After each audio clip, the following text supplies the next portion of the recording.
Kia ora everybody, Chris Farhi here from the Bayleys Insights and Data team, here to talk about the biggest news in New Zealand real estate.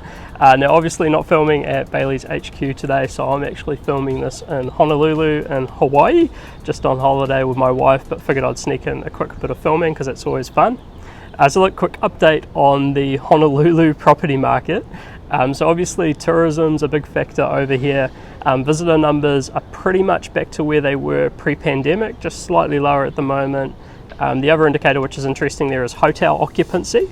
And so if you looked pre-pandemic, the occupancy rates were typically sitting at or above 80%. And at the moment they're sort of sitting in the low to mid 70%. So it suggests that there's a general recovery in tourism, but not quite yet at the level that was seen pre-pandemic. The other thing which is interesting is, of course, the housing market. And so over here, they're starting to see some of the same patterns that we saw in New Zealand, with higher interest rates leading to lower numbers of sales. And they're just starting to see some downward pressure on prices come through as well. One of the other really interesting little things here at the moment is that there's been some media coverage about potential changes to government regulations to make it easier to convert office buildings into residential buildings. And so developers are asking the local government to relax the requirement for bedrooms to have opening windows. And so what this would then allow them to do is to make easier conversion of office buildings into apartments, because they wouldn't have to retrofit opening windows. And the developers are arguing that they can just rely on air conditioning systems to achieve that. Now, getting into New Zealand news, so the big news from the past week was, of course, the Reserve Bank increasing the OCR from 4.75 to 5.25%. The rationale there was that inflation is still too high and persistent, and employment remains above its maximum sustainable level. So that's all kind of factoring in towards longer term inflation. Now, it was widely expected that the Reserve Bank would increase the OCR by 25 points, but the increase by 50 points was higher than expected, so a bit of a surprise to economists. That said, at the time of filming, we're yet to see any movements by the major banks around increasing their longer term mortgage rates, which suggests that at the moment they're reasonably relaxed about it. The other indicator which is interesting is long-term government bond yields, and so I'm specifically talking like the 10-year secondary market government bond yield, and it's actually sitting at around 4% at the moment, which is lower than what it was a couple of months ago, despite the OCR being higher. And one of the things that's been influencing that is the banking issues in the United States with the collapse of a couple of banks has actually put some downward pressure on overseas interest rates. And so I guess what the Reserve Bank's doing with the OCR going up is that they're trying to counteract that to a certain extent so that interest rates in New Zealand remain heightened.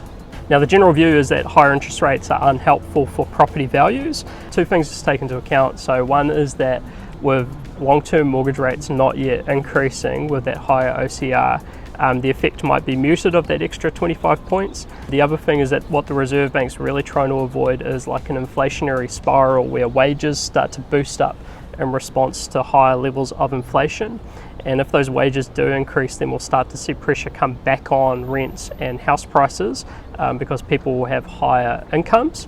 The most extreme example that we're seeing of that around the world at the moment is, of course, in Turkey, where they've got hyperinflation, and that's also led to hyperinflation of house prices. Next up, the other big piece of news over the past week was the government opening up public consultation on the Waitemata Harbour Connections. So this is more widely known as the second harbour crossing for Auckland. And so they've opened up consultation on what they're calling 5 different scenarios.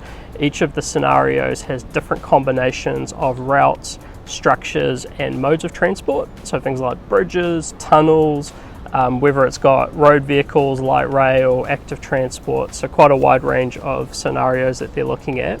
Now, they're running an online survey system for that, with the consultation closing on 1 May 2023.